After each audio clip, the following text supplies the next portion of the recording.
Сәлем достар! Бүгін асбұршақ сорпасын әзірлейміз. Бізге қажетті заттар: сарымсақтың 2-3 талы, сәбіз, пияз, асбұршақ 250 грамм, картоп 2 дана, қайнатылған ет, тұз, бұрыш, күнбағыс майы және ас көк. Сарымсақты 3 секунд 9 жылдамдықта ұсақтап аламыз.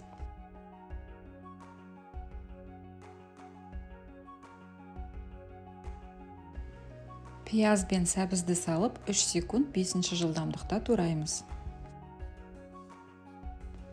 Туралған көкөністерді шаша қабырғаларынан төменге түсіріп, күнбағыс майын құямыз.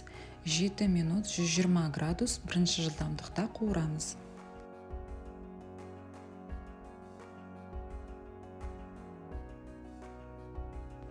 Қуырылған көкөністердің үстінен асбұршақ саламыз, су құямыз, тұз, бұрышын салып, 35 минут 98 градус пышақтарын реверске қойып 1 жылдамдықта пісіреміз. Отыз бес минут уақыт өткен соң картопты салып, тағы да 12 минут 98 градус пышақтарын реверс 1 жылдамдыққа қойып пісіреміз.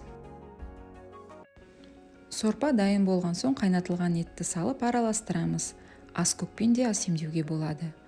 Менің видеом сіздерге ұнаса, лайк қойып каналыма тіркелуді ұмытпаңыз. Астарыңыз дәмді болсын.